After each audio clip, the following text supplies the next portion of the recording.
Hey, what is up, everyone? Welcome to episode 215 of the Foo Bar Show. Lots to discuss. But first, ALF live events, man. Whether you'd like to host your next virtual event or you're ready to go live in person or given the times, Foos, in a socially responsible manner, ALF can help you do it right.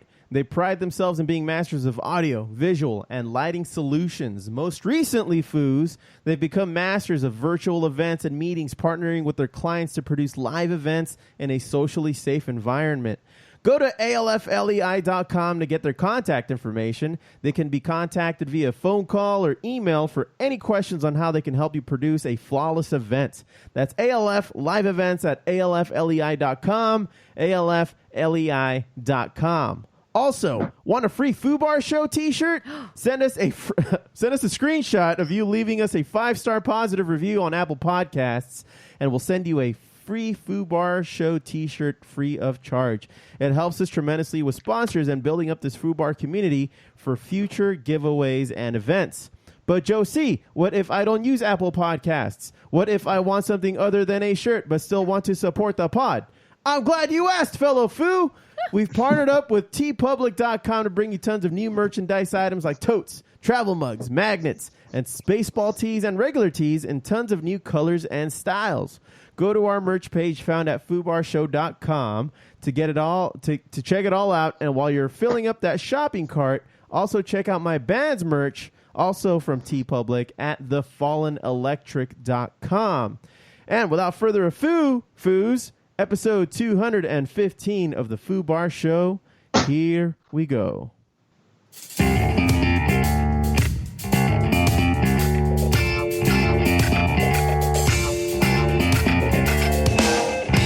From Filthy Martini Studios in Ontario, California, it's the Foo Bar Show! Hey, what is up, everyone? I'm Joe C. I'm Josh. And Steph. Thank y'all very much for listening to the Foo Bar Show. Thanks for hitting subscribe, and remember to rate, review, and tell your friends like a champ. You can always reach us and check out our merch at foobarshow.com. That's FOOBarshow.com. And search for FOO Bar Show on YouTube, Twitch, Twitter, and Instagram. Check us out, drop us a line, and we'll foo it up like a couple of foos. Ain't that right, foos? Sifu. Yeah. On tap today, we got a lot of geeking out to do. We got some joint reports. We got a lot going on in sports. We got a lot of exciting stuff coming out of the NFL and some sad news coming out of the MLB and good old music highlights. No Foo Facts since we are missing the Foo today. I mean, Foo, I could bring up some if you want. You have an entire episode. You have an entire episode to think about it. So this is fair warning right now. If you have anything, let us know. Make sure they're good.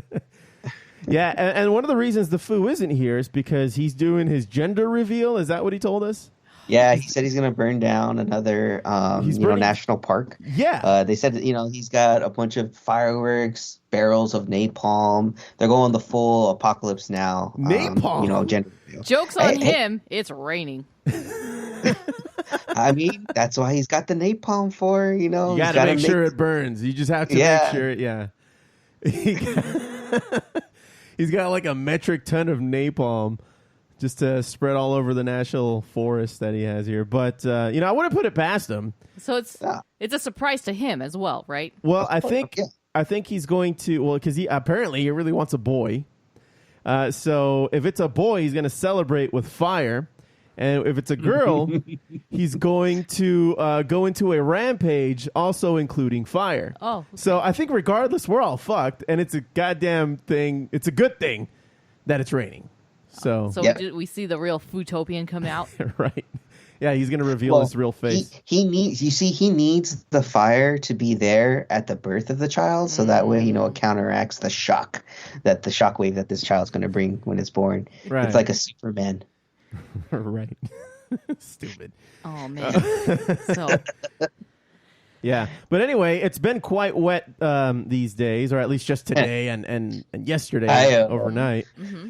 And Steph, you brought something up yesterday that really got everybody rattled by saying that water is not wet. And I'd like you to explain yourself. Okay. First of all, I want to get like a poll out there. So far, I put it up on the Foo Bar Show's Instagram asking people if water is wet, yes or no. And looks like most people think that water is not wet. Okay. So what do you think it is? I think, you know what? I'm just giving you shit, but I think water isn't wet. When water sticks to something and encompasses something, that the action of water going onto a surface is now called wet. Like the thing is wet because water is on it. Josh, Right? what you think?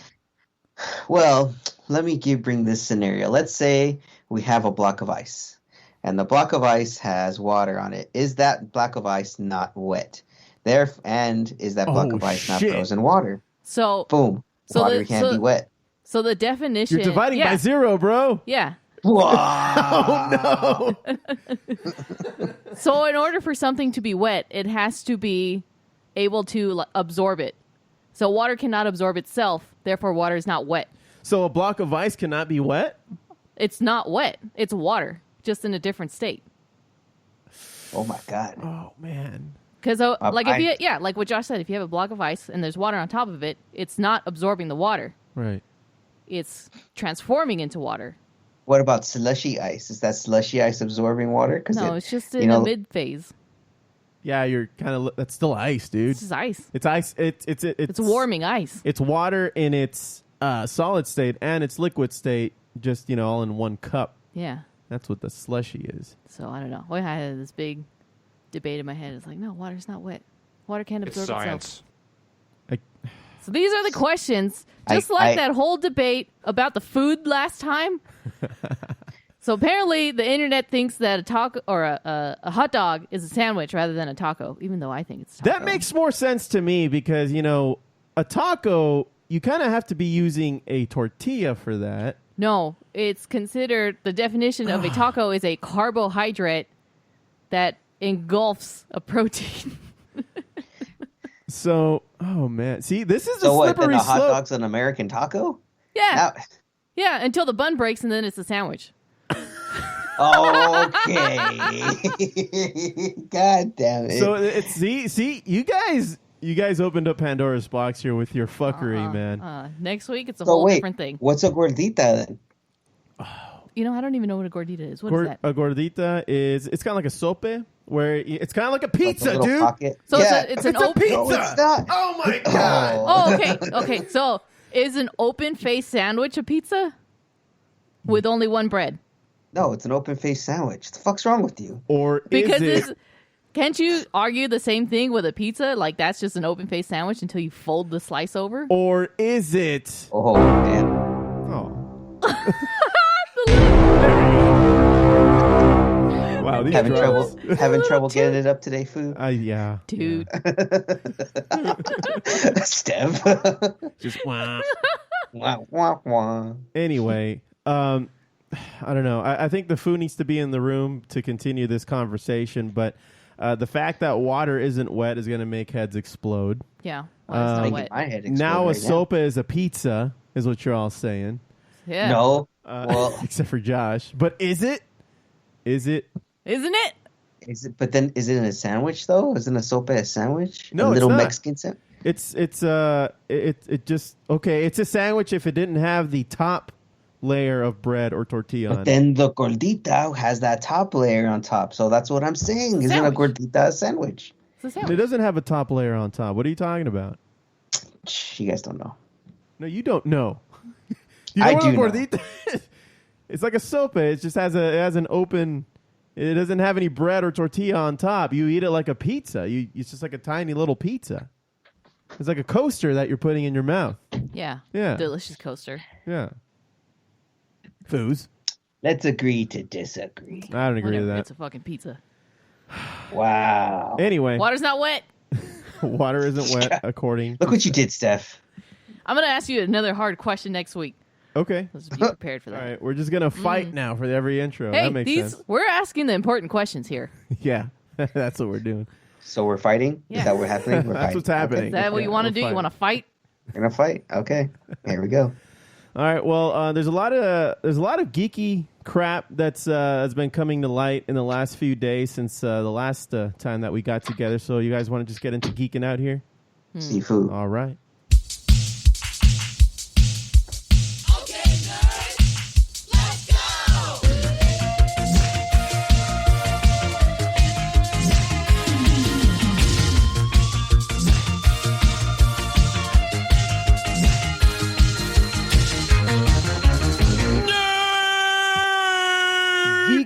Out is brought to you by Nintendo Switcheroo. Tag team her with your best buds with a Nintendo Switcheroo.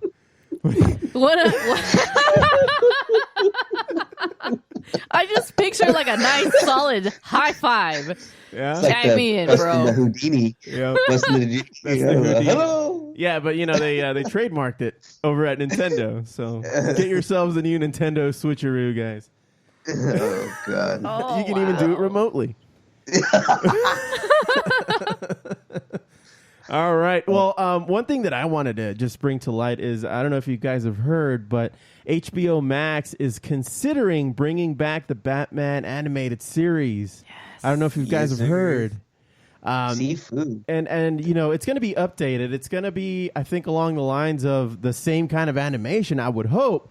Maybe just, more vectored images. Kind of like what they did with Animaniacs. It just made it look more finesse. It's on a 16:9 ratio.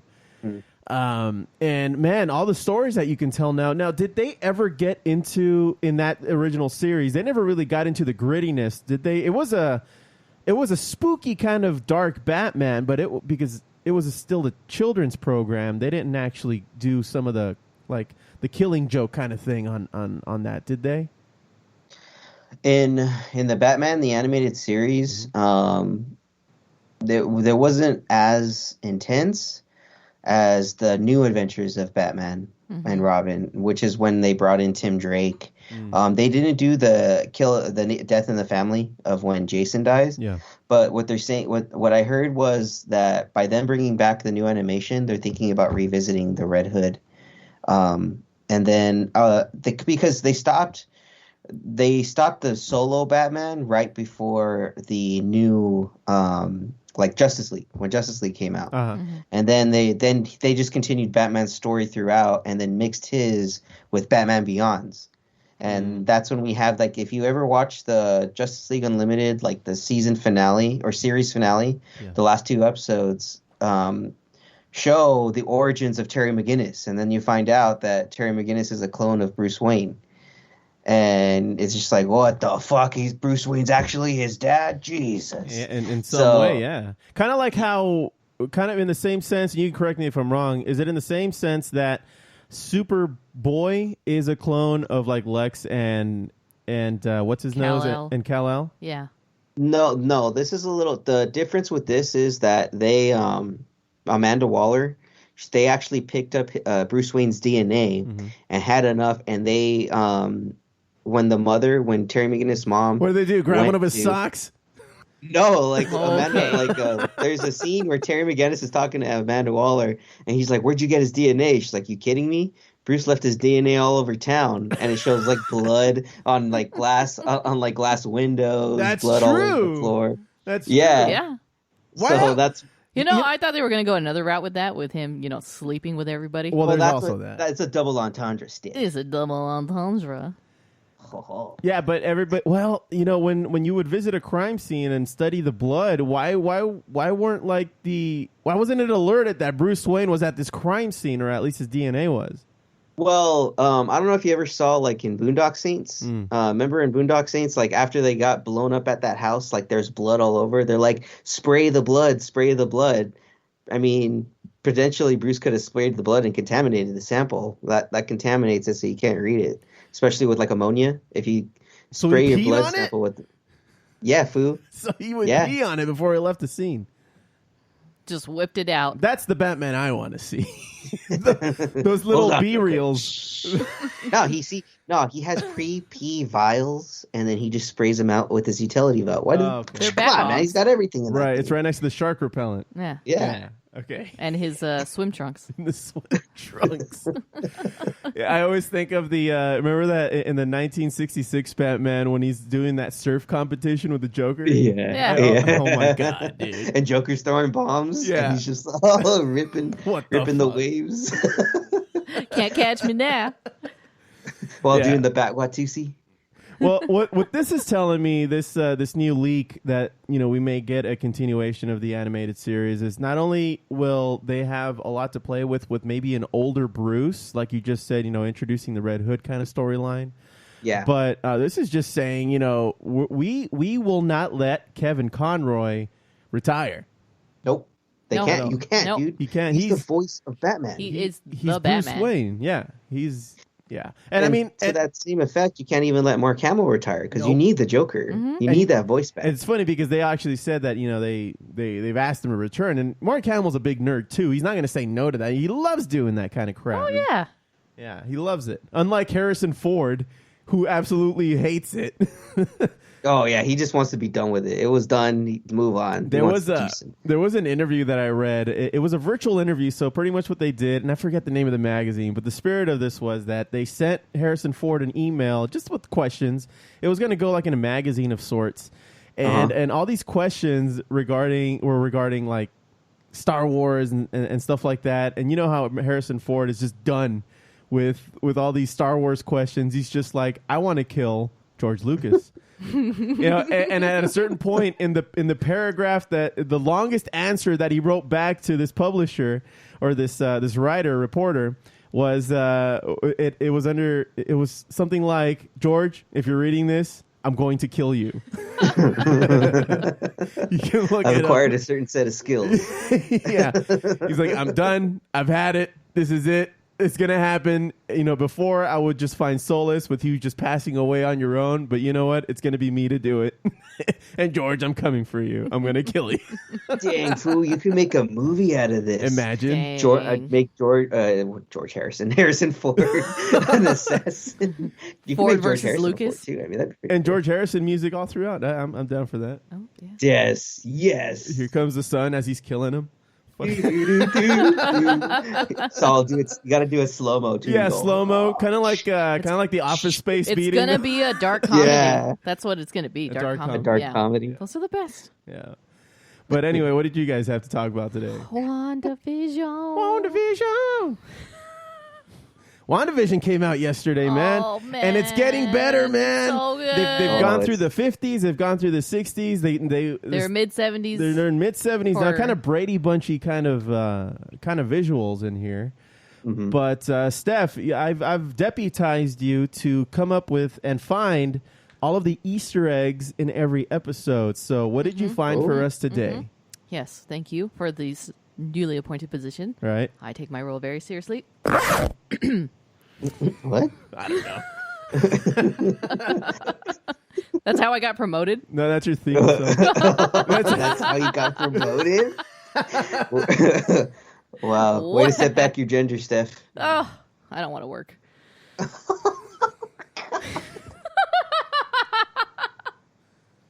Anyway. All right, so this, Josh, you saw it, right?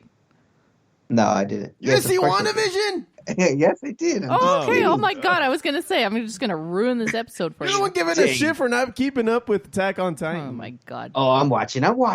Relax. All right. There was a reference to twins. That was the big thing in this episode. Remember, in the end of episode 2, she was magically pregnant. Well, in this episode, it takes her through the timeline of being pregnant for 12 hours. Is it 12 hours? Well, that's what Yeah. Vision said. Huh.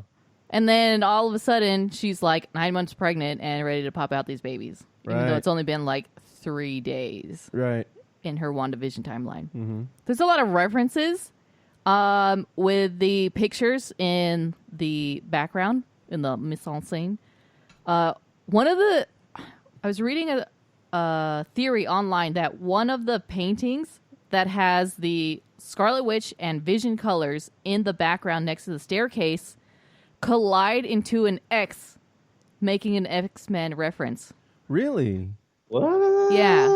And that I felt like that was a kind of a stretch because it does, like, to me, it doesn't really look like an X. It just looks like Looks like a family. It looks like a painting with colors. But you can't tell whose faces are on there. No, not Can you? Not that one. Not Oh. the one that's by the door. Okay. There's a painting next to the staircase, and it sort of like spins, and then Or the one that was spinning. yeah, and it Okay. turns into like an X or something like that. Interesting. I didn't really think that was a big one, but Sure. Okay. Let's just for the sake of fuck. sure, it's an X-Men reference. That's a big one. I'll take it. So, and then Vision, he has these clues that something's wrong. Yep. But every time he tries to get too close and tell Wanda about it, she like rewrites reality. She rewinds it. Yeah. She rewinds the tape. She didn't rewind it this time. You saw the glitch. It was a glitch. Yeah, it was it was a glitch. Like she just cut the frame and then just put it right back in. It was crazy. So that's like a hint that Wanda kind of knows that something's up. And she doesn't really want to reference. And do you remember episode 2 when what is it? The blonde lady cuts her hand. Dottie. Yeah, Dottie. she cuts her hand, and then she says, "I don't trust you." And then Wanda's just like, I mean no harm to you, but she's like, "I don't believe you." You know what I mean? So I think that she's catching on to, or at least she knows that she's trapped in this world, and Wanda's just like, I'm just trying to live a peaceful life, but you're all a part of it. But I mean no harm to anybody. Well, it's almost like that every one of them know, and they're trying to escape and trying to get Vision to realize it, but they know that Wanda can just instantly get him back. So it's almost they're making it seem like Wanda's in full control, but at the same time, it doesn't. You don't get that sense, and that's what's crazy, especially when you see the twist at the end of the episode.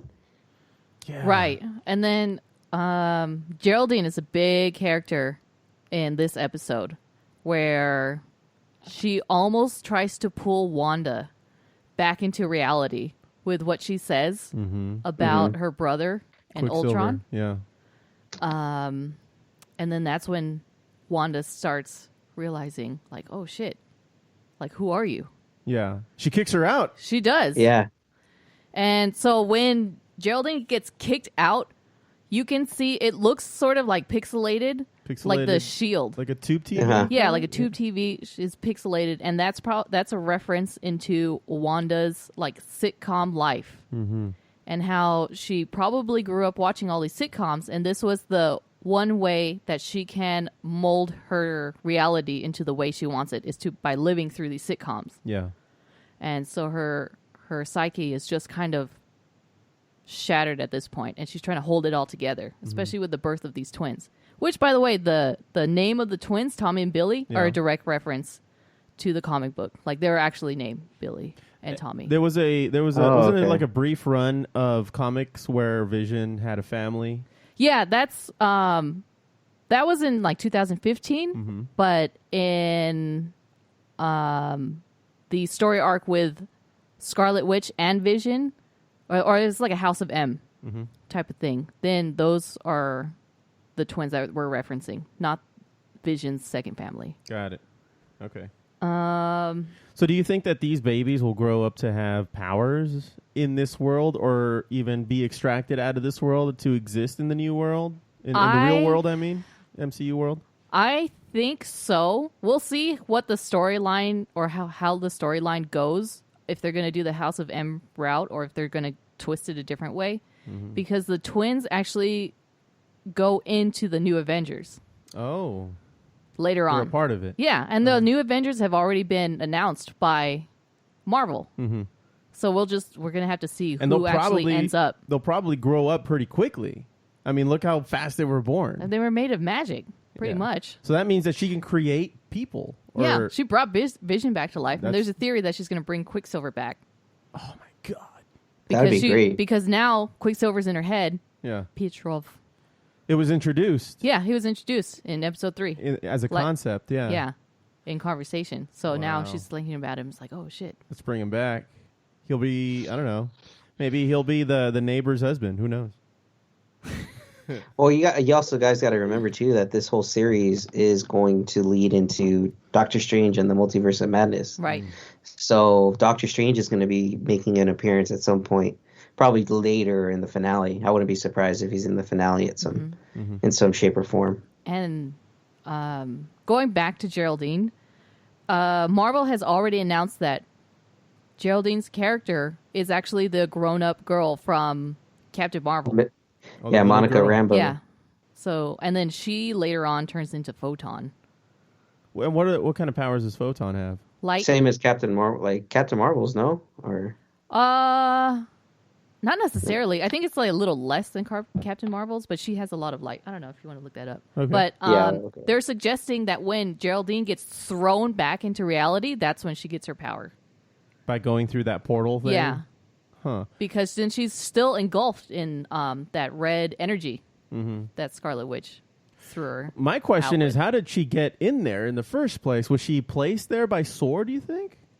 Oh, most definitely. I think so. Yeah, I think so, agent especially with SWORD. that little necklace she had. Mm-hmm. And then the beekeeper costume had the sword thing. That little red helicopter had the sword logo. They're thinking that with all the hexagon references, that's a reference to AIM, which is like a subdivision of... Or it's similar to like Hydra infiltrating S.H.I.E.L.D. With their instant messaging? Yeah. and so AIM is going to infiltrate SWORD. So it's something like that, where AIM is like not the good guy. Kind of like how Hydra infiltrated, what do you call it? I just said that. Okay. S.H.I.E.L.D.? Yeah, S.H.I.E.L.D. Yeah. Oh my God. And then, okay, last thing with... the way I said it better. The way I said it better. You didn't say it right. You're just wrong, man. You don't even know. Last thing with are the commercials. And so each commercial throughout every episode, watch them. You can watch them again. Each one has something to do with time and Hydra.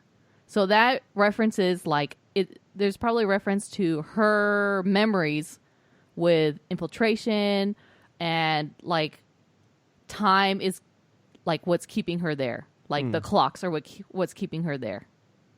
All right. Something like that. So just keep... There's a whole shit ton.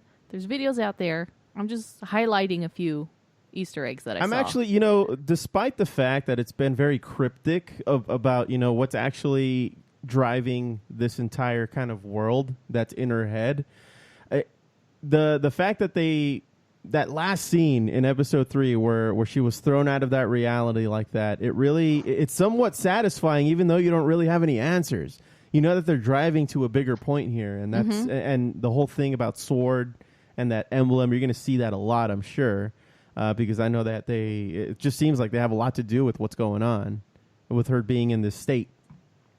So yeah, I'm satisfied so far, despite not having any answers, is what I'm saying. I can say it another way if you want. All right, never mind. All right. Good job, Foo. Yeah. Good job. Yeah. Good job. Yeah. That's all I got for WandaVision. All right, what did you got, Josh? Oh, well, I got the powers of Photon. Just waiting for you guys to give me an opening. Oh, but, well, okay. so- Yeah. No, enlighten us, So- because I don't know much about Photon anyway. All right. Well, her powers are due to an bombardment by extra-dimensional energies. Rambo can transform herself into any form of energy within the electromagnetic spectrum. Among many energy forms she has assumed and is able to control are cosmic rays, gamma rays, X-rays, ultraviolet radiation, visible light, electricity, infrared radiation, microwaves, radio waves, and neutrinos. By assuming an energy form, she gains all that energy's properties. She can be invisible and intangible in many ways. So she can get almost walk through, she can walk through walls similar to Vision. Oh, nice. Or become completely invisible. So damn, she's got some crazy ass powers. And if her going through that energy field is what gives them to her, yeah, Steph's onto something. Yeah. 'Cause Extra or interdimensional, like you said. Do you have a brief little origin story for her there? Because I can't imagine that this is how she gets her powers in the comic books. Well, her origin, Monica Rambeau was born in New Orleans, Louisiana, to Frank and Maria Rambeau. She was a lieutenant in the New Orleans Harbor Patrol and operated as cargo ship captain. Trying to prevent the creation of a dangerous weapon, Rambeau was exposed to extra-dimensional energy. As a result, she was thereafter able to convert her body to energy. After this event, the media dubbed her Captain Marvel. Following a close call where her excess energy nearly made her a danger to others before that power was drained off by Iron Man and Spider-Man, she decided to use her powers to fight crime. And she was told by Ben Grimm that the name had originally been used by the late Kree hero Mar-Vell, but Grimm assured that her Marvel wouldn't mind, and probably wouldn't be the only thing in the world either. So she changes her name probably to Photon after that. Nice. So yeah, the weapon she was protecting looks like it's Scarlet Witch and Vision. Yeah. If they go through with this theory, which it seems very likely at this point. I like it. I'm also excited for Kong versus Godzilla. Oh yeah. Have you? Yeah. Have you seen the pictures? Oh yeah, they look great. Now, they look great. The little teasers that they have out too are great. You can find them on the Twitter pages and something stuff. tells me that this is a fully grown up Kong now. Because if you guys remember in Skull Island, they referred to Kong as an adolescent. So maybe he wasn't fully grown, because this Kong that we're seeing in these pictures and posters is as tall as Godzilla, almost towering any skyscraper in New York City. Have you noticed that? Yeah, he's Yes. huge. He's Yeah, huge. he's much bigger. And in the original Kong Skull Island, like they don't do the whole going to New York thing. Yeah. So you can't really see to scale how big he is. Well, you So- can when you put a. Remember when they were on that edge of the cliff and then Kong is like looking at them directly on. You Yeah. can kind of get an idea that they would still fit in the palm of his hand if they laid down. This Kong can crush them like a little ant. So this is a very, very grown up Kong, probably like an old Bruce Wayne type of Kong. He's had it. It's Stubbed going to be his interesting toe to see how one too they many how they do the times. story too. If Kong is meant to if they follow the original King Kong versus Godzilla, or if they are going to do a new take like they've done on the other monster movies. Well, who knows? I mean, considering that in the last Godzilla movie, that's where Godzilla calls on all the other monsters to I guess he rounds them up, right? Yeah. And now is you think Kong is considered one of those titans that are being round up like that, but he's not having it?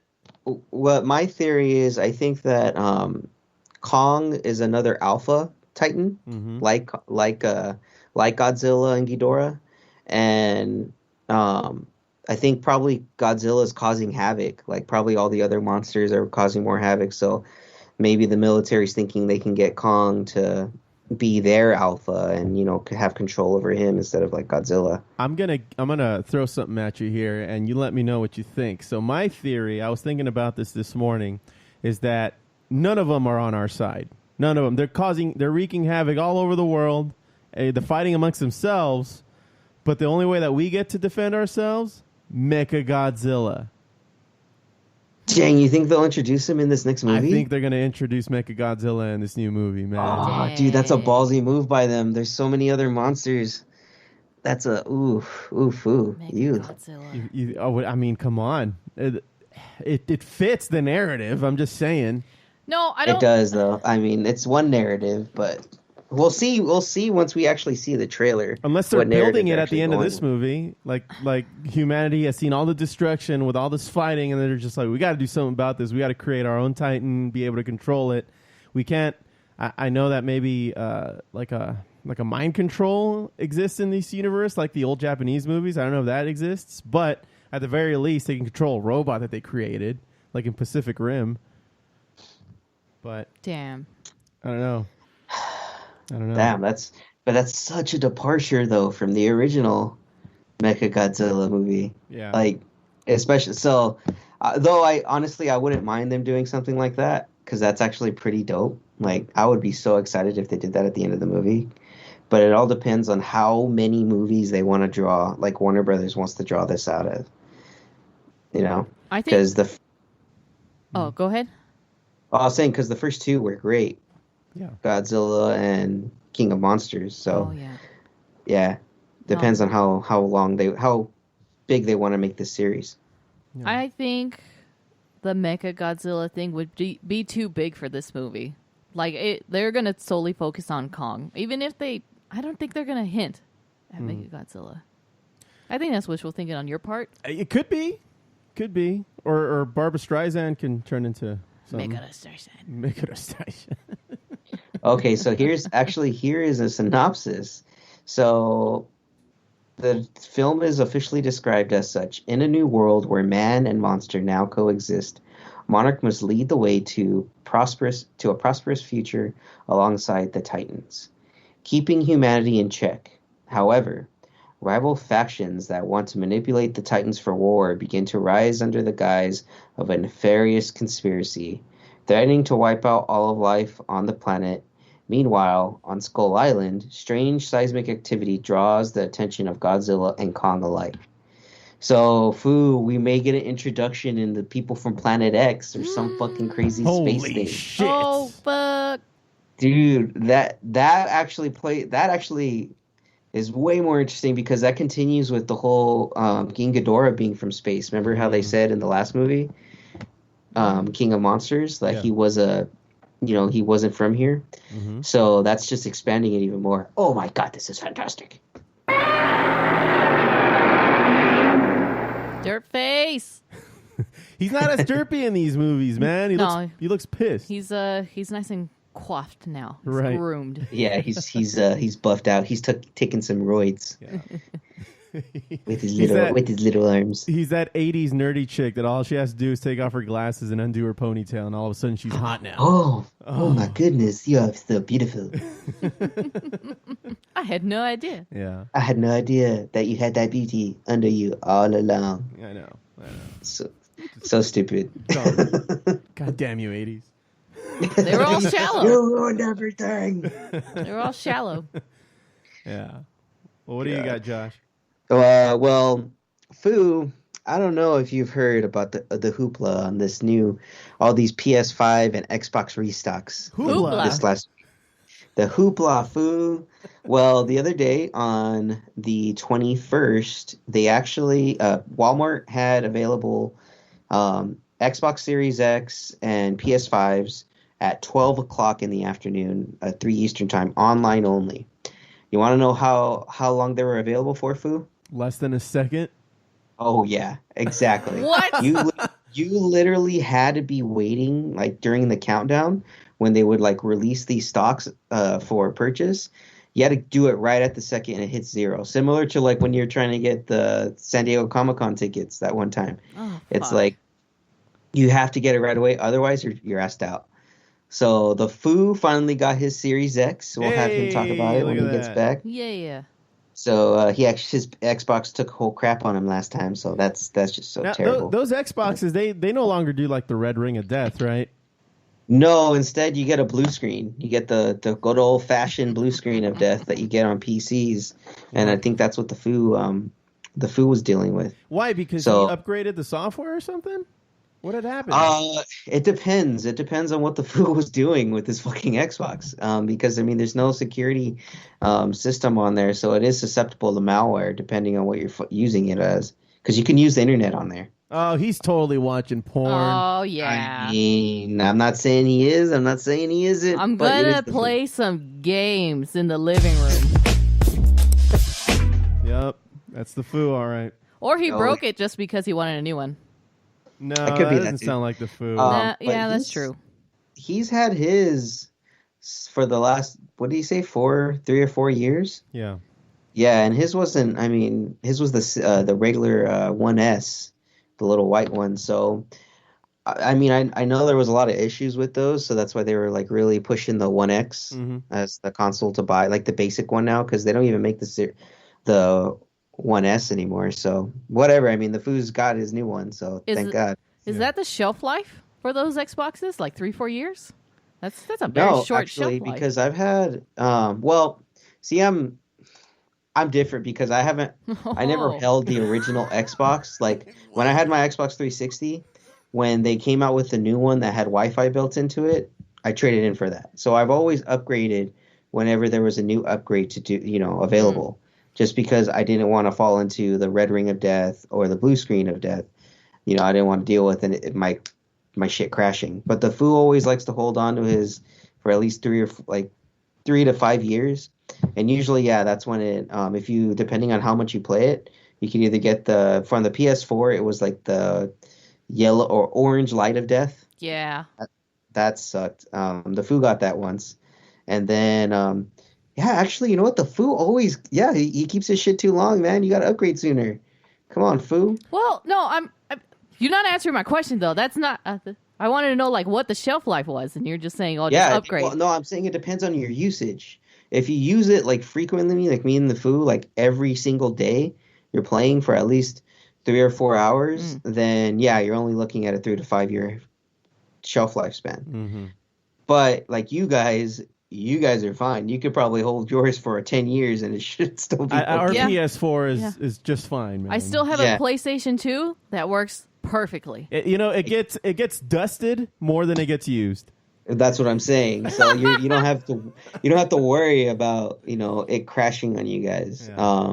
But yeah, if you're playing that shit a lot, and especially if you're not dusting it, cleaning it, keeping it away from other heat sources, then it's gonna crash on you. So make sure you guys keep it clear. Don't keep shit on top of your gaming systems. Make sure the fan can properly air out, because if you block that shit, that's what's gonna definitely cause your console to overheat. And then if you overheat it, that's gonna fuck up your solid state drive, and then you just have a whole other issue. And it's just, yeah. So don't waste your fucking money by fucking up. And I'm pissed off because I tried to get Best Buy on Best Buy a PS5. Again, they had another similar thing where they released it on Friday. They didn't announce it to everyone. It was just like a surprise. Hey, it's available. They're all fucking gone already. It's fucking bullshit, guys. Of course they are. Wah, wah. Bullshit. Just wait. So yeah, just wait another few months, man. It'll be available. I am. But I was just like, oh, if it's available, I was gonna jump on it, but I'll wait. I'll wait another couple of months. You gotta wait for some cool games to come out. Yeah. Well, the only reason why I wanted to get the PS5 was to play Miles Morales, the Spider-Man. And then PS5 actually has a lot more new next-gen releases available than Xbox. Mm-hmm. Like Xbox, their big name brand console releases still aren't going to be coming out till this fall. So that's why I was kind of interested in getting a PS5, like the digital version. Mm-hmm. I wasn't going to get the one with the actual disc drive on it. Oh, so, because I'm not planning on constantly buying a lot of games. I have some on my PS4 cloud, and that's what I was trying to actually bring them in, download them there so that way I could play it. Well, I know that technology to download and stream is really catching up to where everybody would like it to be. Do you think that's going to happen with these new CD-ROM-less consoles? Yeah. I think the popularity of these digitally only consoles is really up there. Because even me right now, even though I have the Xbox with the disc drive, I don't really use it. Like a lot of the games I buy them directly from Microsoft or from the Xbox store. And the good thing about them is it's they save it on the actual Xbox servers. So let's say if I got a new system or console, I can just unplug this one, plug in the other one, sign in, and I can download all of my stuff from the cloud. So I don't really have to physically have both of them next to each other in order to do a storage swap or transfer. Okay. So there's a great benefit to them. And then also too, when you buy them on the PS Store or the Microsoft Store, you get them at a discount. Sometimes they'll have great games like the new Assassin's Creed. Let's say they'll have it for $25 off if you buy it digitally. And it's fuck it. Dude, if I could spend save $25, why not? Yeah. So there's a big market for the digital, and I think that's where a lot of the things are going to be going now. I don't think you're going to really see too many actual CDs being purchased, and I think that's eventually going to die down, especially in the gaming world. Mm-hmm. Yeah, I mean, it happened in movies. A lot less people are buying Blu-rays and DVDs, and VHS is a thing of the past now. That's why Blu-rays are expensive as fuck, though. Yeah. I mean, you can just stream it now if you have some kind of streaming service with the movie that you want to watch on it, or just get it on Amazon. Just stream it. I mean, you can rent these things. I mean, I don't know. When's the last time you used a Redbox, where you had to go to your local Walmart or other kind of grocery store to get your years, man. It's been years since I've bought a actual hard copy of a movie or rented one. Actually, I think that's the close cousin of the guy who doesn't want to get a checking account. Cash only. Cash only. Just no paper trail. Just don't check my mattress. I mean, I bought a collector's DVD because it came with a collector's pin. Yeah. I can for understand the Alien documentary that came out. I can see if you're getting it for a collector's kind of item, and when it comes with other cool shit like that, other pictures and little knickknacks. I can see that, but just getting a movie just because I don't know. It's just not me. I don't do it anymore. Yeah, I remember the days when my dad would pick us up from my mom's when it was his when it's his weekend. He's like, "All right, we're going to the video store. Just go to like the dollar, video stores over here, rent it for the night, and then bring it back the next day." So it's just, dude, I'll one up you here, Josh, with my cheap parents. They would hand me $5 before walking into a swap meet, and I had to budget myself. Sometimes I wouldn't buy anything at all, but and just save it, for the next one, because I knew that I either wanted a video game. But you can just imagine all these bootleg. Like, I got my Mortal Kombat VHS back in the day, and it's like grainy and very bootleggy. But man, I had Mortal Kombat in my arsenal. Hey guys, you want to come over? I have Mortal Kombat. Hey, it doesn't even look like anything. Shut up. Watch Mortal Kombat. Look at Goro. He looks like a badass. Somebody's head's in the way. Hey, sit down. Sit down. Actually, it was recorded in an empty, like, you know how they do with those bootleg ones. They recorded in like an empty theater, I guess in a screening. But so you couldn't hear anybody in the crowd, but it looked good for what it was. Just saying. And it came like in a legit looking packaging too. It was stupid. Yeah. 2 different childhoods, Foo. 2 different childhoods. And that's where I got all my Nintendo games that were just, on somebody's table. And like with the sun beating down on them, I'm just like, ooh, somebody just put a shade on them, please. They're going to melt. You're destroying them. In the middle of California summer in 1994. Fuck. You have no idea what you're doing. Somebody please put an umbrella on these things. But no, you monsters. I almost bought them to save them. these cartridges that were just laying on this table. You save them. No one will hurt you anymore. You will always be in the shade inside. And that was back in the day. Remember when people would draw those S's? Like the 3 lines, then you connect them. 6, yeah. And they I would used to have make like chains out of this. This is stupid. Well, a lot of my cartridges that I bought would like have some kind of rendition of that S on them, just because that's what you did back in the early 90s when you were a kid and you were doodling. You would draw that S. Mm-hmm. It didn't even mean anything, huh? It was just an S that people made, a cool looking S. Yeah, I think I tried looking up what the meaning of was. Generation X and millennials, older millennials will know what I'm talking about. I don't think they don't really use that anymore these days. Kids don't doodle. We're just old Foo. Yeah. No, because there's no more paper.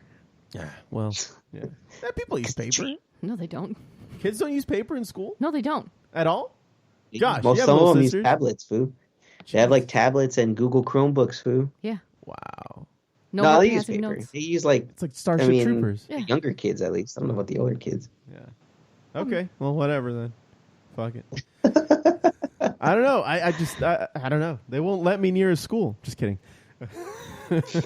I wonder why, Foo. All that vandalism you did back in the day? No, I didn't vandalize. I was drawing stuff on the wall. Enough. All right, guys. Is that going to do it for Geeking Out? Yeah, Foo, I think that's it. All right. Let's get on with the joint report. Are you on weed? Give me some. I'll smoke you 2 under the table.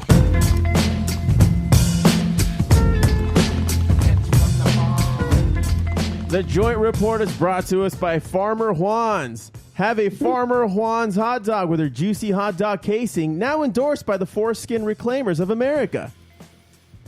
All right. Foreskin Reclaimers. Yeah, that's a thing. Have you heard about this? Is it really? Hold on, we're going into this. What, are they trying to grow it back? They're trying to grow it back. There's these guys that exist. They're just like, they should have never taken that. You mutilated me as a child. You took my foreskin away. And they're trying, and they'll put like weights on their existing skin and try to stretch it over, like the head of their dingling. And that's a thing, guys. That's a thing. I don't know. I don't get it. That just sounds painful. Maybe they're Maybe they're really cold. It's just too cold now. Well, look, there's something else going on in that psyche. So there's a lot of other things that they need to sort out before they sort out their dingling procedure. Do they have any mega hats? I need to feel again. Just putting weights on their dick. Fucking weirdos. There's a little fro on there. Oh my god. A little fro? I mean, would you just call that a condom at this point? I mean, a foreskin condom?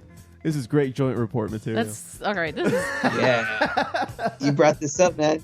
Look, I like It's a sponsor, Josh. I like dicks, but this is getting out of hand. Wait, what? It's too graphic.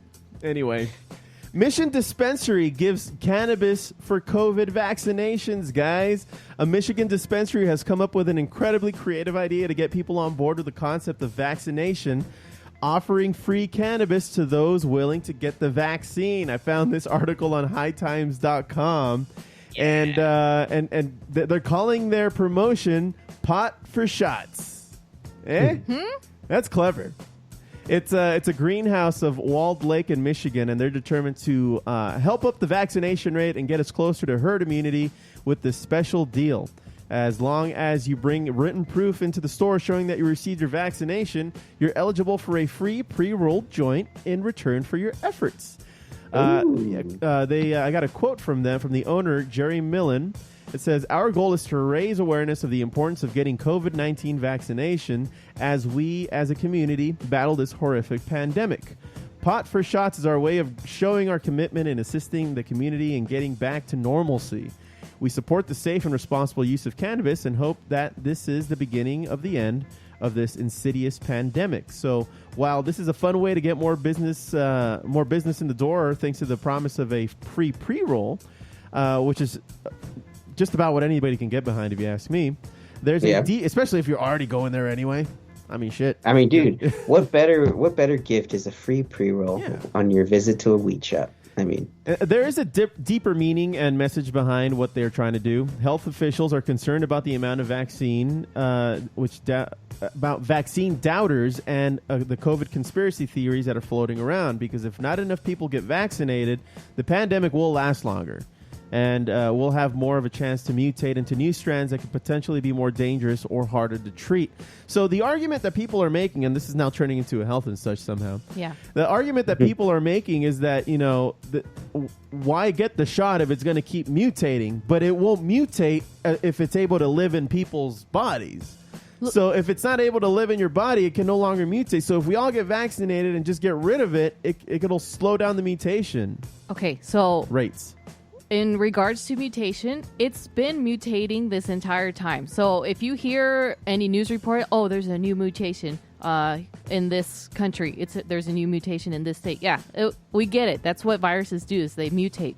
But the vaccine is, they're saying that it's there, and what the fuck am I trying to say? I don't know. I'm having a brain fart.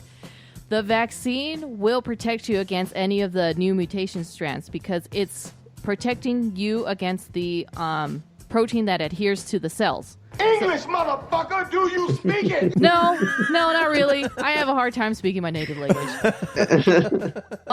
So the vaccine will help protect against any of the new mutations that are coming out, or what the studies have been showing. So it's not like it's any more deadly as well, and the vaccine is working any less, Yeah. So the vaccine is working against these new mutations. Bottom line. It encompasses the same family of COVID, these vaccines. Yeah. Yeah. Okay. So any of vaccine doubters that say, the vaccine's not going to work because of the new mutations, yes, it's going to work. But what about the government chips that they're placing in these vaccines? They're hearing my thoughts. You're worried about that? I think that would be a convenience. Like, hey, government, can you give me some money?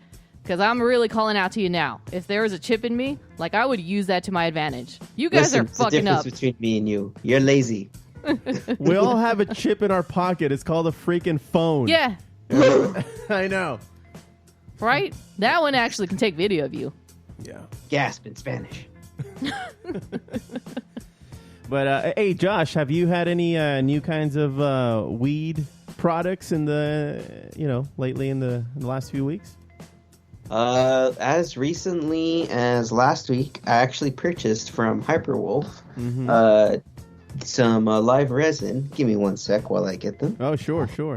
Live resin, at least where we've used it in here, it's been used to dab. So it comes in it comes like in a crystal type of thing, right, Josh? It's like little crystals. Yeah. So I got some live resin jam, sugary. Jam. Yeah, it is. Its THC content is 80.11% and 0 CBD.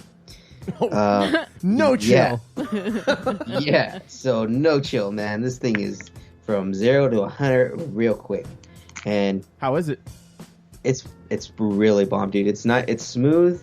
The only thing is you have to really be careful on your dosage, because what I normally would do, like with the other stuff, the other live resin, this like just smacks me on my ass after putting like just even a little blob. So it's some good stuff. It's made by Steep. Again, you can find this on that website Hyperwolf that I've told you guys about, hyperwolf.com. Delivery service. It's awesome on there. It's like $40 to get this, and it's a full gram. Nice. And then the other one I got is Papaya Live Resin Batter. And this one, it's like that white crystally stuff. You know, it's mostly like almost looks like a powdery. It's not like gooey at all, so it's a nice smooth hit too when you take it. Nice. I recently picked up one of my newest favorite brands of dabs to get is the 710. The 710 oil. Yeah, those are bomb. They are so consistent and they burn so clean. I've recently got the Skywalker. The Skywalker is so hard to find these days, and they had the Skywalker in a 710 kind of batter. And it's bomb as fuck, dude. It burns so clean, and it puts me out on my ass, dude.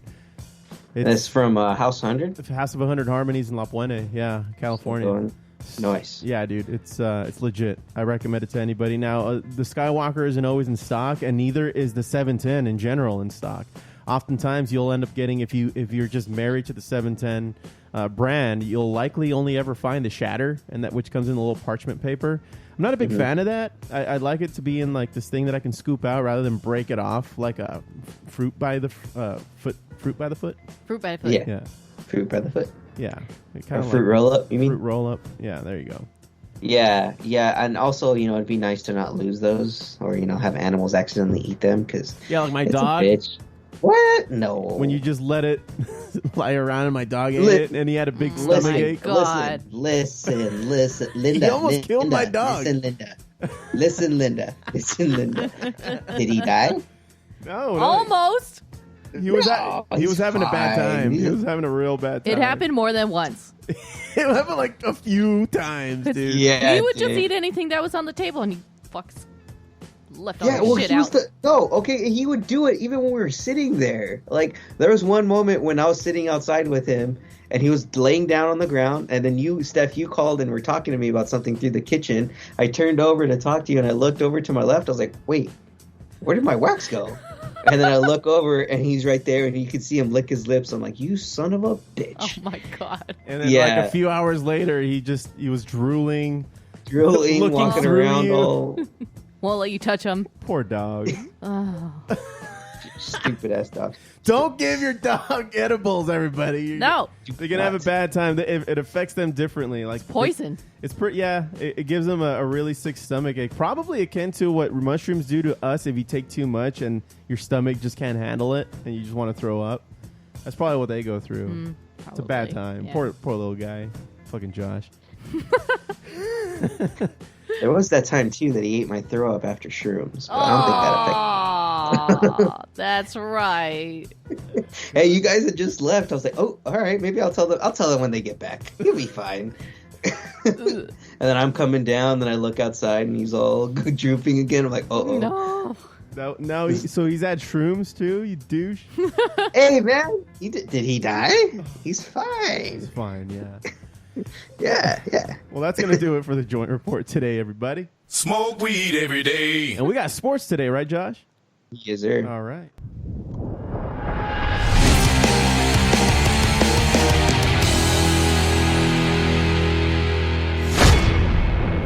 And sports is brought to you by Circumvision, the new television network for Moyles. The fuck? So what They're going to take just the tip? Just the tip. Oh, man. Oh. It's just 24 hours of brisses. It's what? It's just 24 hours of briss. God. Oh man. Well, Foo, thank you for that nice little laugh at the beginning, because unfortunately we're dealing with some tough news these past few days. Yeah. We lost a great man. We lost a legend, Mr. Henry Louis Aaron, aka Hank Aaron. Hank Aaron, man. Hank Aaron. Passed away, man. He passed away this One of past the weekend. greats. Mm-hmm. Yeah, dude, one of the all-time greats, and you know what? He was really overlooked, even for his generation. You know, they've been having a bunch of memorials for him on the news within the last 24 hours, and a lot of it really focused on the fact that, dude, this guy beat Babe Ruth's career home run record, but he did it by not having a single 50 home run year. You know, he only had like 20, 30 home run years at most, but he did it over 25 years. Yeah. So I think the most home runs he had was, I think, 47 in 1 year. So he almost got to 50. Yeah, but he hit number 755. That was his final record on July 20th, 1976. And he played his last game a few months after that on October 3rd, 1976 for the Atlanta Braves. Right. They were originally the Milwaukee Braves before becoming the Atlanta Braves, and then he played for the Brewers. He played for the Brewers his last few years, since he originally came from Milwaukee. Yeah. But he was also in 1951, he played for the Negro League Indianapolis Clowns. That team just sounds so scary. So scary. The Clowns. The Clowns, man. I mean, imagine they all come with red noses. No. Oh, you don't like clowns. How big were their cleats? Foo, they were just stumbling and bumbling. They're all bulbous in the front. Their bats squeaked when you hit a ball. Yeah. Yeah.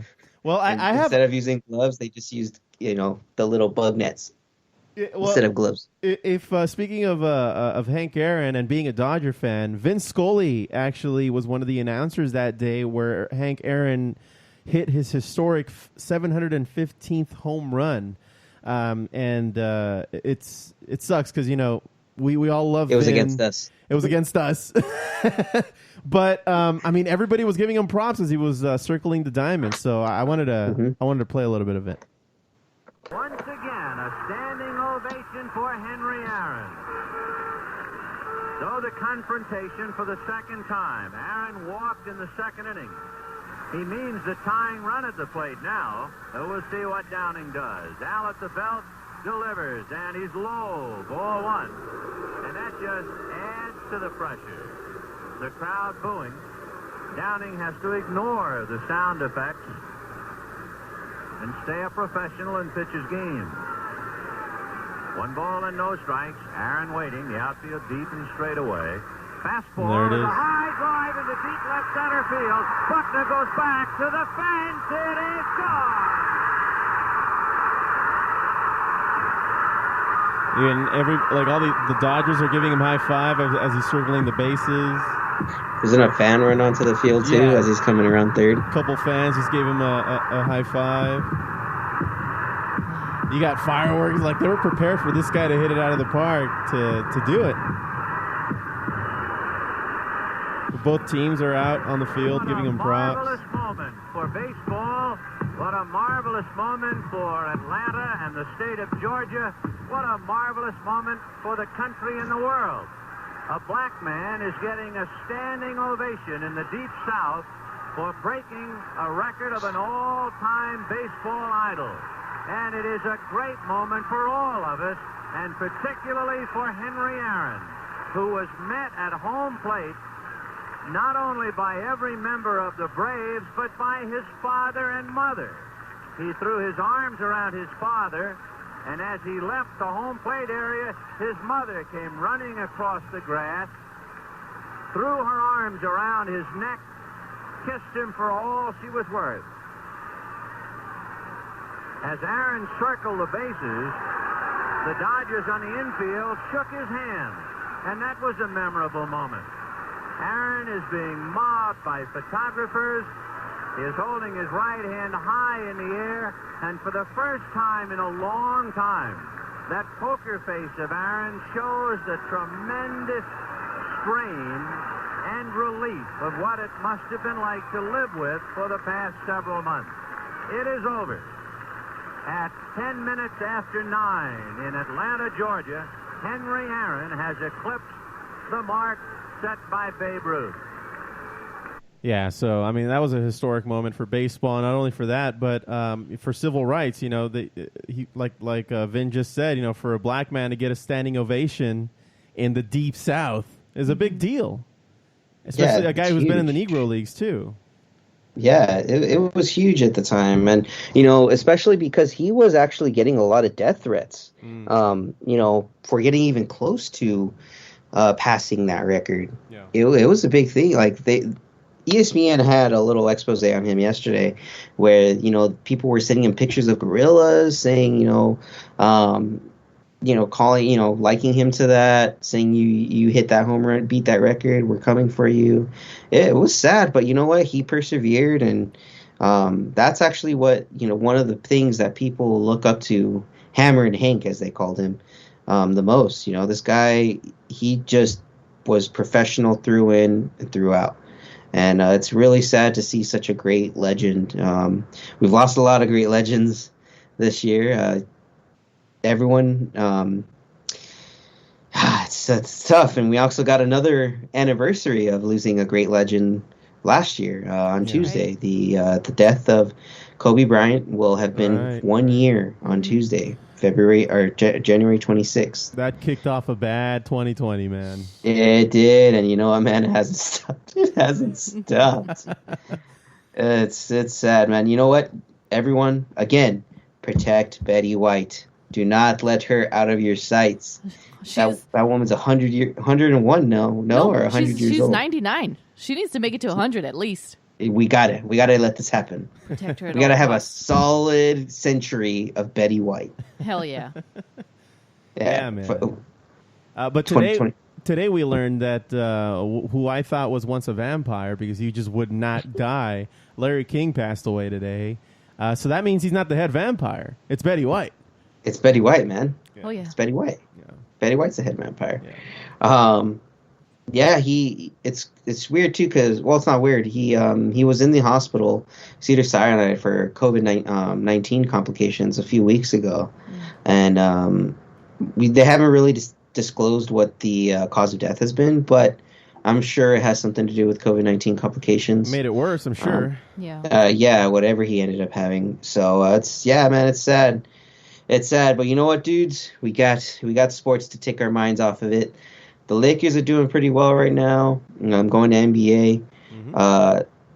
It's been great watching the Nets, the new big three, you know, losing their back-to-back games, especially against the Cavs of all teams. Yeah.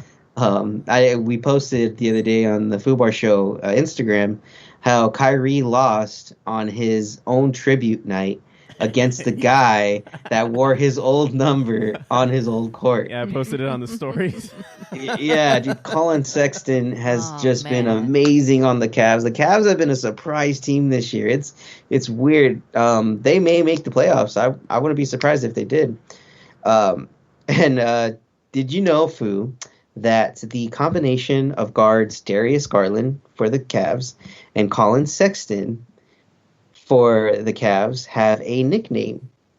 Do you know what that nickname is, Foo? No, what is it? It is Sixland. Oh my God.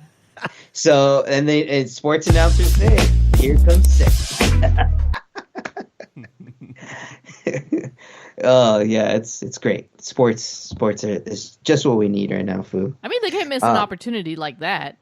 Of course not. And the fact that they're going through with it is even better. Yeah. It's like, sports media, just lean into it. They just shacked in a Foo. Oh man. And continuing on the NBA, a lot of the players are finally lashing out on like the old heads, particularly Kevin Durant and LeBron James.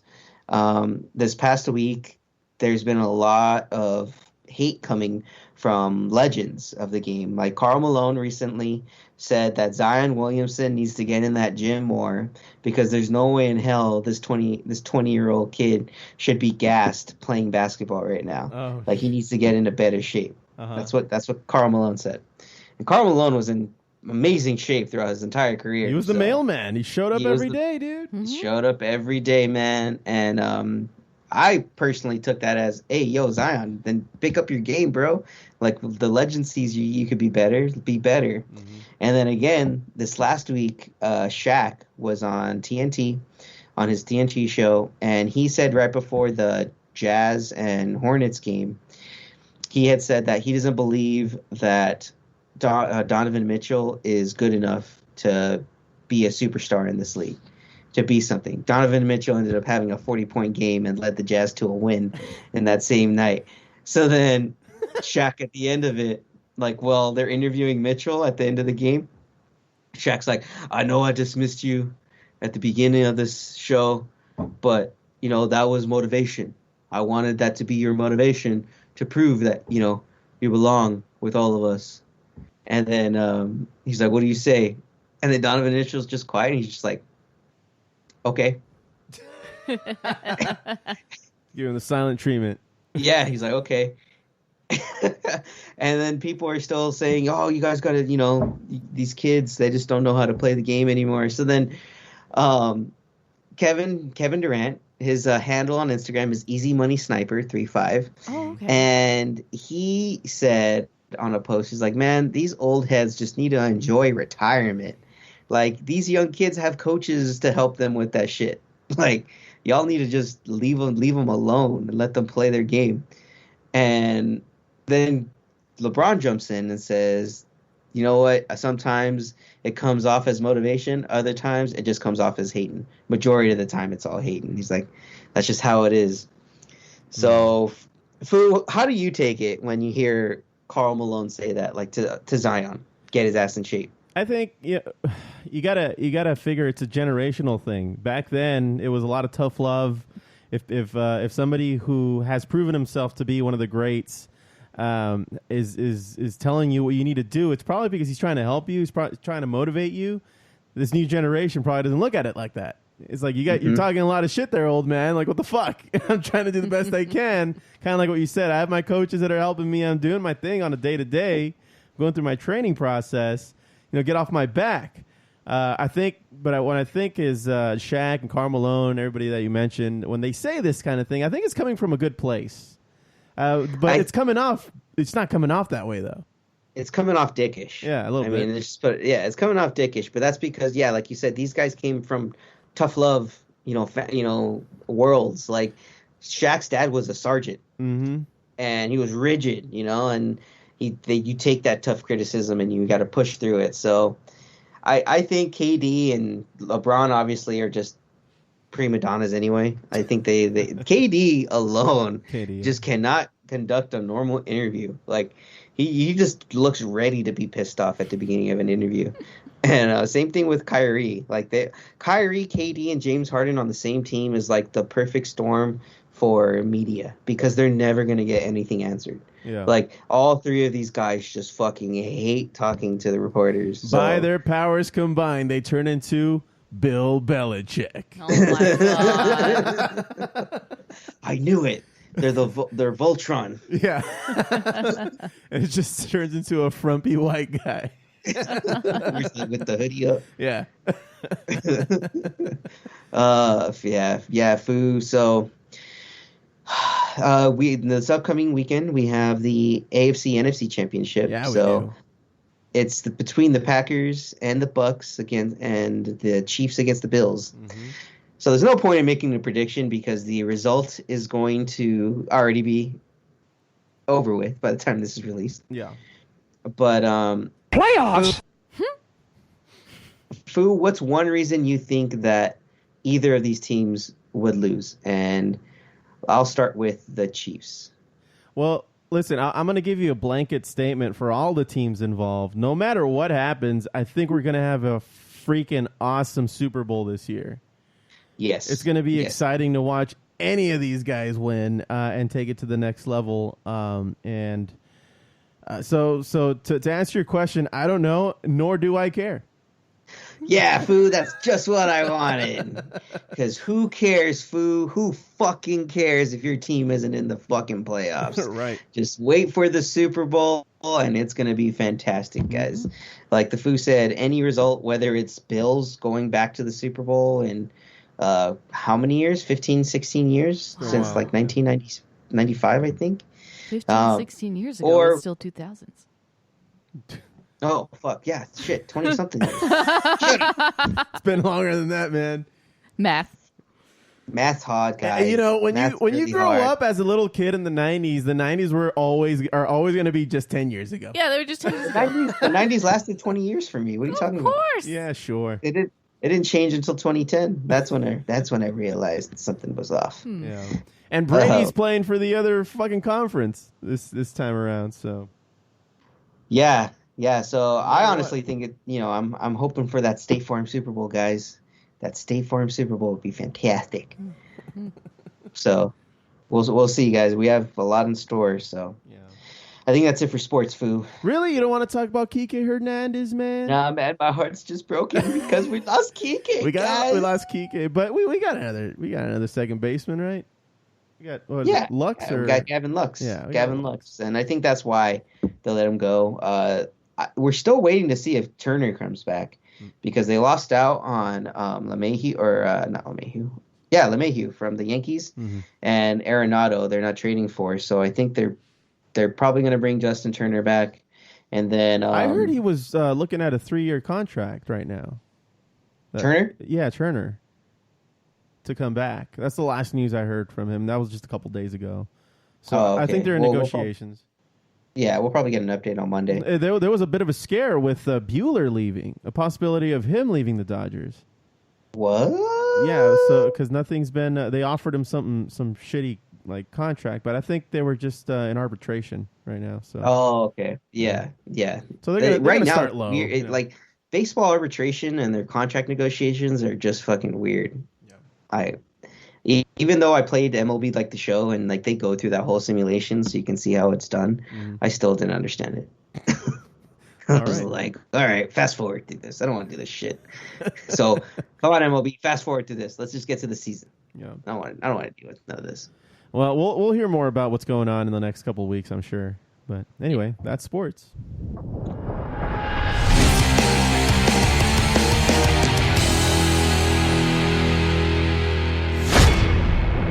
All right, well, let's finish this off with the music highlights.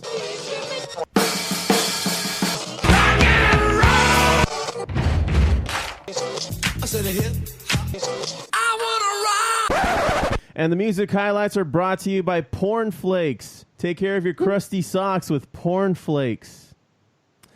Up first, I've got a new Weezer song, guys. Weezer's back. They're back with a vengeance. It's not a cover. And you know, this is one of 2 albums that they're going to release this year in 2021. This one is called OK Human, which I think it's a tip of the cap to OK Computer by Radiohead. Now, this particular single that everybody's been checking out in the last couple days is it's called All My Favorite Songs. It really, really reminds me of like Lucy in the Sky with Diamonds by the Beatles. It kind of like that chill, even new age indie style that you're hearing about. It really reminds me of like a Phantom Planet kind of song, but it's still Weezer. But they're drawing all these influences from those older, even like 90s. I don't know. Maybe some other songs are going to be tributes to like bands like Radiohead. I mean, they named their album OK Human, so I'm sure they're grabbing from a lot of their counterparts that they grew up with or when they were starting up their musical career in the limelight. The other album that we can look forward to later in the year is going to be called Van Weezer, and it's actually going to be a heavy metal album that they're going to be coming out with. Nice. So Weezer has been really exploring their genres in the last few years. I mean, they did so, or they started getting a little loopy with that cover album that they came out with, which is pretty much just a carbon copy of the other songs, if you ask me. I wasn't a big fan of that album because it was pretty much the same song with River singing on it. But I don't know. Anyway, this song right here is called All My Favorite Songs by Weezer. Check it out.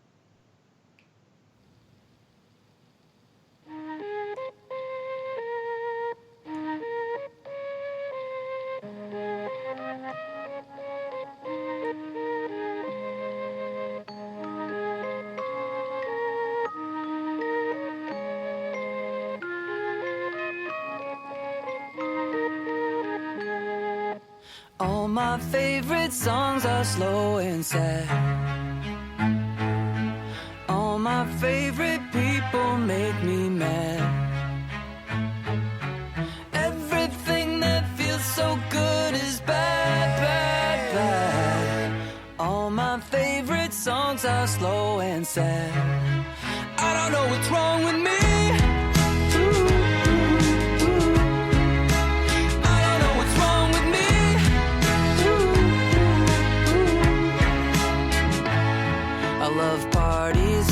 I don't go, then I feel bad when I stay home. Cause I need a friend when I take a walk. I like spacing out when somebody talks. I wanna be rich, but I feel guilty. I fall in love with everyone who hates me. All my favorite songs are slow and sad.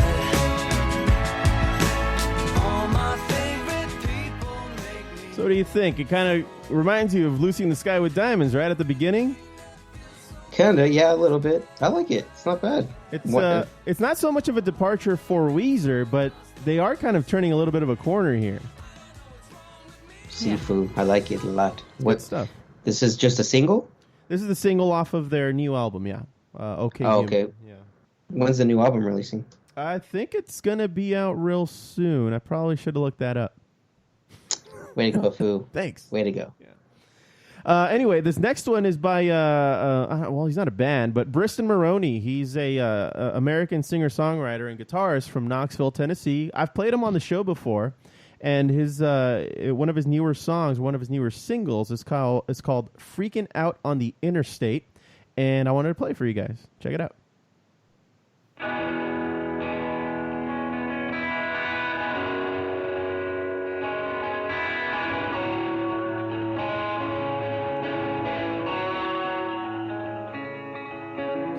Freaking out on the interstate, rolling down the windows, baby. I can't hear a thing you say. I'm walking back to my favorite place, and I can feel them staring at me, baby. Do you think I'm doing something wrong?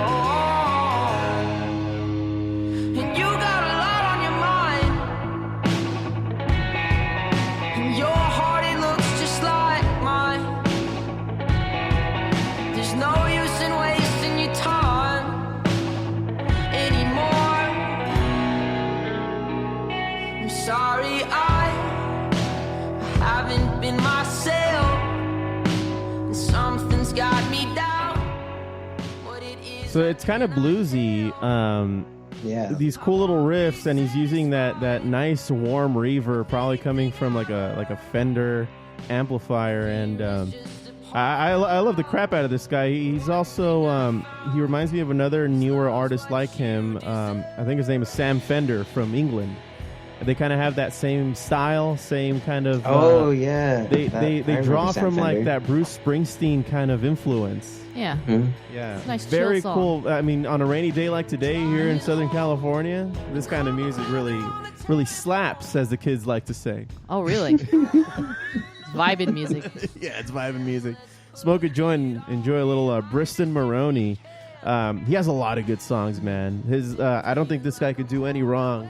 And he has some more energetic songs, but they don't really go too energetic. Everything's kind of at this pace, but very finely written. The chord progressions are not the same old chord progressions you would get on a basic, pop song. So, yeah, check yourself out some Briston Maroney. Very nice. Yeah. Going back to Weezer, because you prepared so diligently. Yeah. Their album's going to release on January 29. Oh, so it's just around the corner. Yeah. Just a week away. Oh, sweet. So this coming Friday. Yeah. Yeah. Right on. Well, there you go, everybody. Anyhow, the last one that I wanted to check out or have you guys check out was, Josh, do you know this song called Girls Just Want to Have Fun? Do I? It's the anthem of your life. played on a fucking loop in this goddamn house every goddamn day. Well, I can only imagine that it's the Cyndi Lauper that the version that you know and love, right? Yes, Foo. Yes, of course. Would it surprise you if I told you that song is not originally by her? Hers is actually a cover. Say it ain't so, Foo. Not Cyndi Lauper. News to me. Yeah. Cyndi Lauper took that song and then blew it up back in 1983. But this song was actually written in 1979 by an American musician named Robert Hazard. Now, he ended up, having Cyndi Lauper take it from there and blow that freaking thing up. But when he wrote it, it was more for like your playboys. It wasn't a feminist song, at least the intention of it when he first wrote it. It was pretty much him telling his parents, I don't sleep around that much. Girls, they just want to have fun, That's the perspective that was written originally for this song. And then Cyndi Lauper took it, twisted it to a feminist kind of anthem, and it blew up from there. But 1979 was the era of when post-punk started happening. You got your kind of like how Robert Hazard was with Robert Hazard and the Heroes. It was your what was it? Joe Jackson, your Elvis Costellos, Graham Parker was coming out with that sort of style. When you hear this version of "Girls Just Want to Have Fun" by Robert Hazard, you're gonna be like, "Oh yeah." Yeah, Cyndi Lauper took this and changed it all together. But nonetheless, the Robert Hazard version, still pretty sick. Now, we'll never find this on Spotify. I dug this up through YouTube. I couldn't find it in any other means. But you could tell that this was taken from like a cassette. Like you don't even get like you don't get that like that mastered version. Like this was a copy of a copy of a copy of a copy. So there's a lot of static to it. But nonetheless, it's a great song. So check this out.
What do you think, Josh? Is this a version you would rather listen to? Very much so, man. Very, very much so. I'm downloading it right now. Fuck that other Where are you one. downloading it from? iTunes, Foo. Oh. Like they're actually, you can find it on iTunes? Yeah. The Robert Hazard version? Watch. I'll do it right now. Okay. No, because shit, man, maybe we can play that at some point again on the, because I can only ever find like this lo-fi cassette copy version of it on YouTube. Couldn't find it anywhere else. So it's cool to know that something like this exists out there now. Sifu, C. Yeah. Let's see here. No, not the exact Robert Hazard one. There's other ones, but wow, not even the Cyndi Lauper one's on here. Interesting. All right. Well, Foo. You proved me wrong. Wow. You can tell the difference between who sings the same song. Like it just comes with a different meaning. Even though Cyndi Lauper didn't change the lyrics, she omitted like the bridge. She added a bridge, like even that part where it was, "It's all we really want." Like he doesn't do that in this version. He doesn't do that. No, But you're right. She did omit some, and even I think just rearranged it.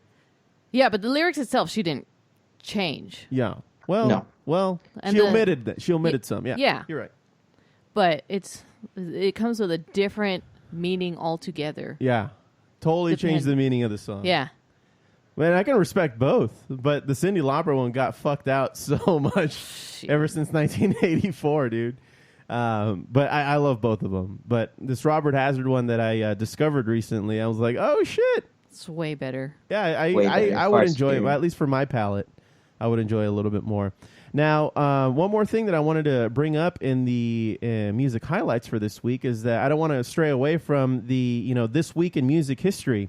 Back in 1970, Dr. Robert Moog unveils the Minimoog Synthesizer, one of the first portable synth keyboards. Back then, it was priced at $2,000, so it was pretty pricey back then. And the American Federation of Musicians at first opposed the instrument, fearing that its realistic settings will put horn and string sections out of work, which kind of did, because the Minimoog became the first synth to go on tour with a lot of rock bands. And one of the most notable rock bands that used this for the recordings and for their live events was Pink Floyd. Pink Floyd was one of the ones that, and you'll know it, especially on their, what is it, their album, Wish You Were Here. And on that album, Wish You Were Here, they have a song called Welcome to the Machine, and you can definitely hear that synth play out in the middle of that song. And I'll play a little bit of it.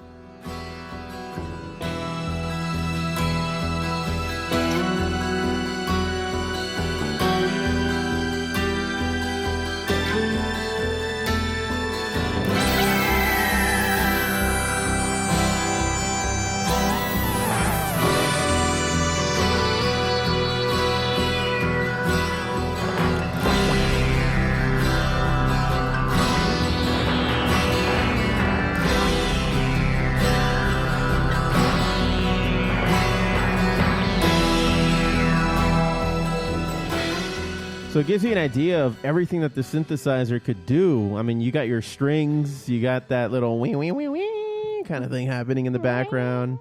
Pretty dope. What's your favorite Pink Floyd album, Josh?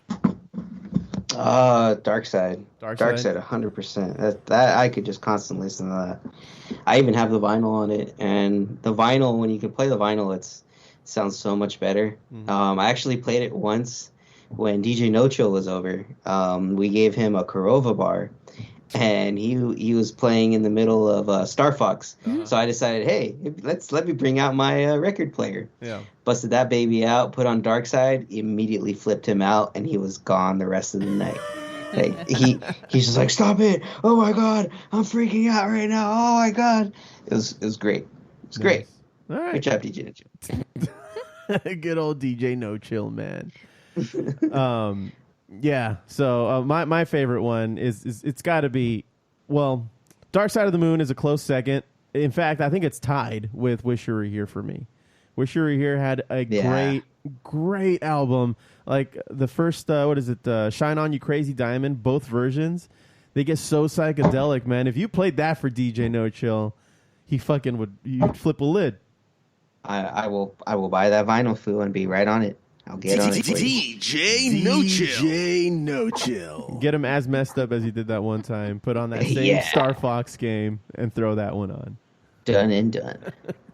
All right. Well, that's going to do it for music highlights. Now, the Foo is in here, but you wanted to step up to the plate and provide us with some Foo Facts, Josh. Yes, sir. So what do you got for us today? For you guys. Now, this is a last-minute thing. I was not prepared. We didn't even get a sponsor for this one. So. Oh, no. Oh, no. I don't know. It can. We can also have Porn Flakes sponsor this one. That's fine. Okay. That works. All right. If they're up for it.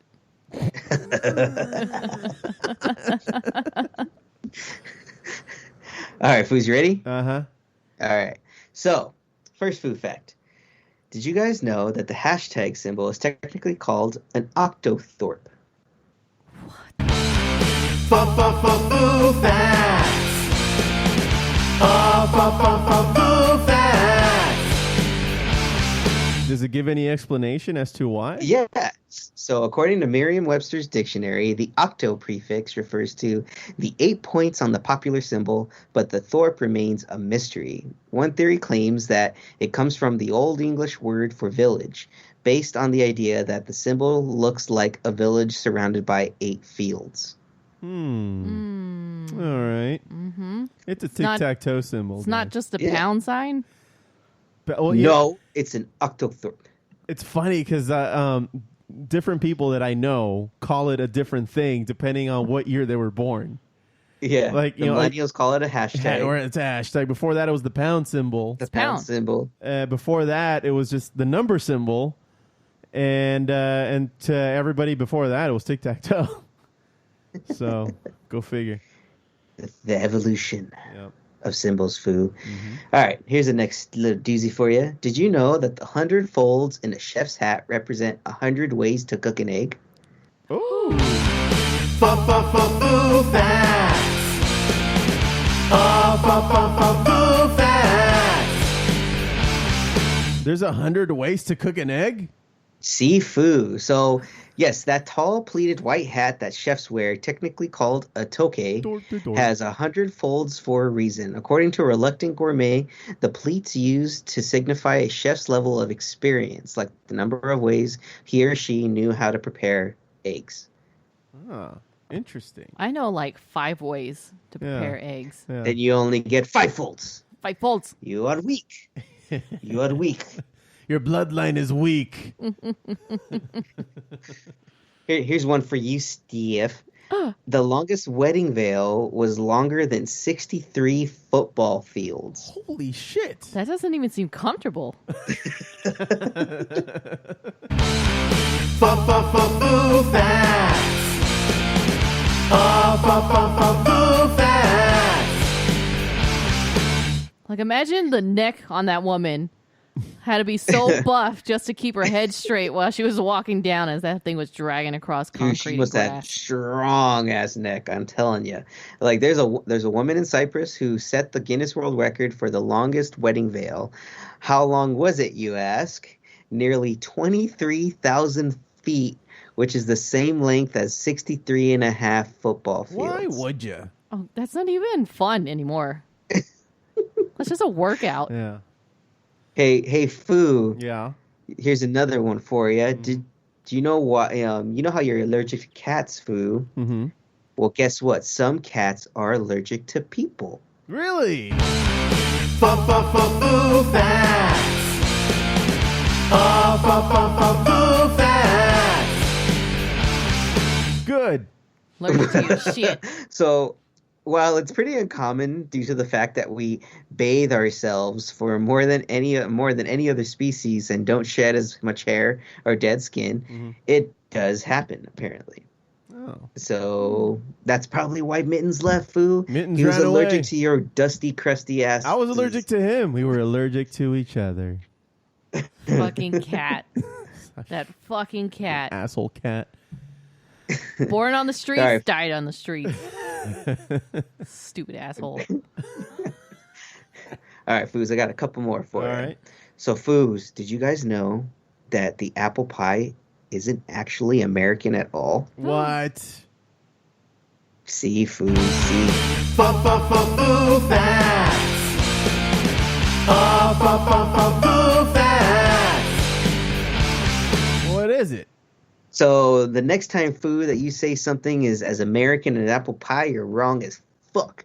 Because the fact is that neither apple pies nor apples originally came from America. The apples are in fact native to Asia, and the first recorded recipe for apple pie was actually written in England. Interesting. What? So, Foo, it was all a lie. It's there. Yeah. I don't. Does America have anything original? No. Hamburgers Foo. aren't from here. Fries are French, right? Native Americans are only original thing from America. Foo. Yeah, they were the first peoples. What do they have? What kind of cuisine do they got going on over there? Maize. Okay. Tortillas? Yeah, Foo.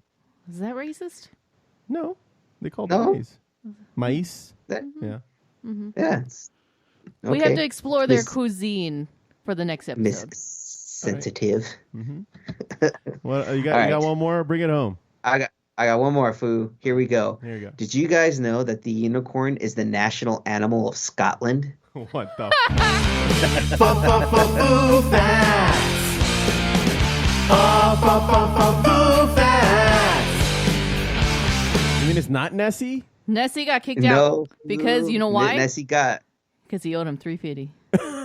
Yeah. Gotta pay the He owes that debt, fool. If they don't pay that $350, he ain't gonna be the national animal. That's true. According to this article, the mythical unicorn was chosen because of its association with dominance and chivalry, as well as purity and innocence in Celtic mythology. So, Foos, we all got to move to Scotland. They got unicorns, and they're fucking lying to us. It's They're magical. lying to us. It's magical. Okay, that sounds good to me. It's just a rhinoceros. Yeah. They brought them back Hey. from extinction. There You was glued that horn on. There was never unicorns, Steph. I don't know where you're. God damn it, that's another conversation. Anyway, well, all right. Hey, another successful episode, 215 in the books, you guys. Now, hopefully, the Foo will be, not burning down a national forest next week and can join us. He's gonna tear out his hair when he finds out. One their can gender. hope, Foo. One can hope. Yeah. Well, he's supposed to be doing this gender reveal virtually, so Like now? like as we record this. So I wonder what it's gonna be, man. Is it gonna be a little boy or a little girl? A little Footopian. We'll see. We'll see. Everybody is on their edge of their seats. All right. Well, Either a Foo or a Fula. yeah, a Fula. A Fula, Foo. That's a female Foo. Oh, I thought that was a foulette. Nah, Fulettes are more adult. Like, that's when they're older, when they're little baby girl. Like, So Fula. that's a little Fula. It sounds too much like Flula, the comedian. Yeah, I know who Flula is. Flula's he's hilarious, by the way. Yeah, he's great. And for some reason, he's always naked in his videos. I'm just What saying. videos are you watching? The Flula, His Flula videos! gets weird. Yeah, he gets weird. Oh, My alright. favorite German comedian. Whatever, still good looking. Anyway, thank y'all very much for listening into the Foo Bar Show. Thanks for hitting subscribe, and remember to rate, review, and tell your friends like a fucking champion. You can always reach us and check out our new merch at FooBarShow.com. That's FTheBelowBarShow.com, and search for F the Below Bar Show on YouTube, Twitch, Twitter, and Instagram. Check us out. Drop us a line, and we'll foo it up like a couple of foos. I've been Josie. I'm Josh. And Steph. Signing off, saying, don't be